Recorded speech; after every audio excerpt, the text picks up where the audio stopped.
आप में और एक ओवर थिंकर पर्सन में कोई भी डिफरेंस नहीं है, क्योंकि आपको भी ऐसा लगता है कि किसी चीज को हमेशा सोचते रहने से वो चीजें आपको मिल जाएंगी। जरा सोचो कि अगर ऐसा होता तो आज हर एक ओवर थिंकर पर्सन हमेशा खुश रहता, ना वो डिप्रेशन में जाता, ना वो एंजाइटी का शिकार होता। सो द कंक्लूजन इसकी सोचने से कुछ नहीं होगा।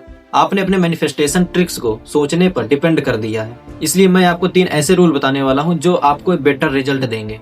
Number 1, set a clear goal and write down it. अपना एक गोल सेट करो। तुम्हें पता होना चाहिए कि तुम करना क्या चाहते हो और उसे लिखो, हर रोज लिखो। और इसी तरह लिख कर तुम अब जहाँ रहते हो वहाँ पर टांग सकते हो, उस पर चिपका सकते हो, जिससे तुम जब भी वो चीज देखो तुम्हारे माइंड को ट्रिगर करे कि हाँ तुम्हें ये करना भी है। तो मैं लिखने के लिए क्यों कह रहा हूँ, क्योंकि जब तुम लिखते हो ना तो तुम्हारा सिर्फ एक सेंस नहीं, एक साथ 2-3 सेंस काम करते हैं। जब तुम लिखते हो तुम्हारा हैंड काम करता है, तुम्हारा माइंड काम करता है, तुम्हारी आंखें उस चीज को देखती हैं, इसलिए कह रहा हूँ। Number 2, don't over think, start working. देखो तुम्हें बहुत ज्यादा सोचना नहीं है। अगर तुम बहुत ज्यादा सोचोगे तुम परेशान हो जाओगे, तुम कुछ नहीं कर पाओगे।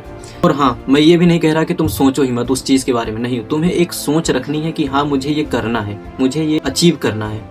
तुम्हें ये सोच इसलिए रखनी है क्योंकि जब तुम डिस्ट्रैक्ट हो तब तुम्हें वो चीजें तुरंत याद करनी है कि हाँ मुझे ये करना भी था। इसलिए तुम्हें सिर्फ सोच रखनी है, ओवर थिंकिंग नहीं करनी है उस चीज के बारे में। Number 3, build your pattern.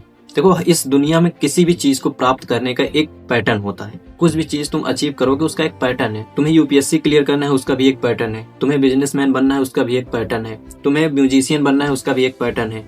इस दुनिया में हर एक चीज जो भी तुम करना चाहते हो, चाहे जो भी चीज हो, हर एक चीज का एक पैटर्न होता है। फॉर एग्जाम्पल, जैसे मुझे 100 के फॉलोअर्स कंप्लीट करना है, तो मुझे मेरा एक पैटर्न है कि पहले मैं 100 फॉलोअर्स तक पहुंचूंगा, फिर उसके बाद 1000 तक पहुंचूंगा, फिर उसके बाद 50,000 तक पहुंचूंगा, फिर उसके बाद 100,000 तक पहुंचूंगा। तो इस प्रकार से मेरा एक पैटर्न है। वैसे तुम्हारा भी एक पैटर्न होगा जो तुम्हें बनाना पड़ेगा और तुम्हें उस पैटर्न को डेली फॉलो करना पड़ेगा, तभी तुम किसी चीज को अचीव कर सकते हो। अगर तुम कंसिस्टेंट नहीं रहोगे, यू नेवर अचीव एनीथिंग।